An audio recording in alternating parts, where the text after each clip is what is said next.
When we've looked at this, when we've gone through exercises, the power grid is where you go first because it's the most dramatic, I suppose, but there are so many other places you could go. The disruption of the financial network, suddenly business stops.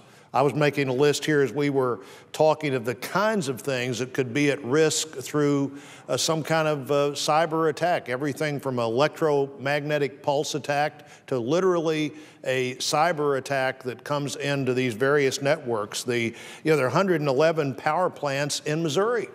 In our state alone, there are 111 power plants. They're all, in some way or other, hooked into the grid.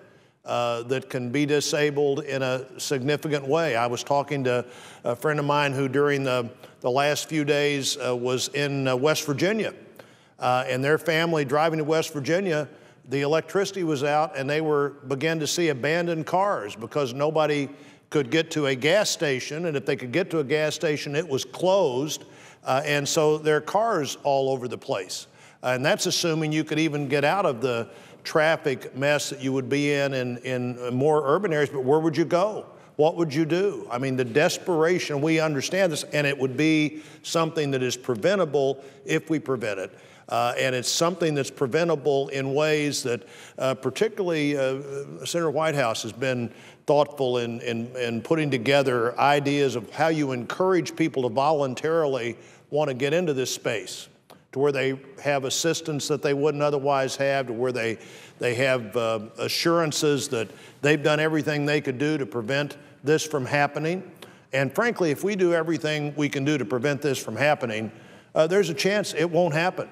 But if we don't, there is certainty that it will happen, and we know that. And I'm glad my colleagues are here. I hope the Senate turns to this issue and we have a full and free debate, because if we're united on this in a bipartisan way, that finds that sensible answer that Senator Mikulski was talking about. Senator Whitehouse. And I want to comment on a couple of things that have been said. One by my friend from Connecticut, that there are competing concerns here, and they don't need to be mutually exclusive at all. When we talk about cybersecurity, we're not talking about the government somehow securing everything that happens in the cyber world. We're talking about what are the things we can identify and agree on as critical infrastructure. There's a lot of security about what happens on the military cyberspace, .mil, and a lot of comfort about what happens in the government parts, the .gov. What we're concerned about is what's outside those two networks that doesn't have the kind of protection that those networks have. Not about controlling everything, in fact, about defining specifically in the most limited way possible what is critical to the ongoing daily operation of the country. And Senator Mikulski talked about that. She also said that if something happens, there's no telling what kind of legislation will pass. And I couldn't agree more with that comment in every way I can think of. We're going to pass a cybersecurity bill at some time, I believe, in the not too distant future. And it'll either be in the kind of environment that the four senators, along with me here on the floor, have been working to create, where we do this in the most thoughtful way. We do this in the way that has taken time to bring people together and have a discussion, or in a post-cyber attack moment, like a post-9/11 moment, and who knows what we might do. I think Senator Mikulski said wisely and rightly, it'll go further than it should go, and it will cost more than it should cost, because then we're reacting. And that's what we need to avoid here. We can do this in the right way or the wrong way, and the wrong way will be waiting too long. The right way is to do this now. You don't have to be well read into the intelligence community. I have a chance to be on that committee with Senator Mikulski.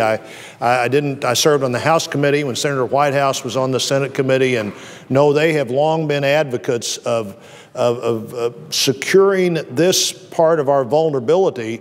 But you don't have to be on the Intelligence Committee or even have access to the information that all senators have to know that this is believed to be our greatest area of vulnerability. And why is it?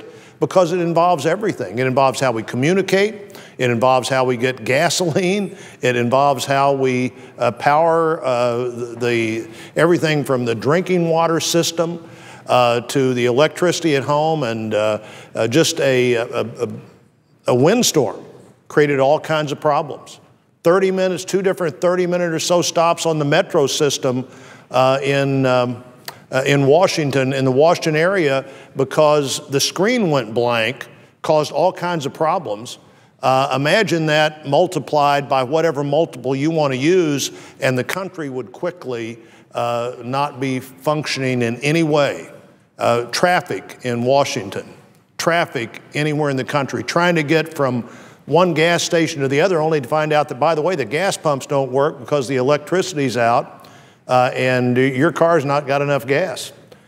This is a huge problem. How do we define that critical infrastructure, and how do we do that in a way that's the most responsible, as Senator Blumenthal said, protecting civil liberties at the same time that we're carefully carving out that spot where government does have some obligation to make that area secure. And if we can do that in a way that encourage people to get into that environment.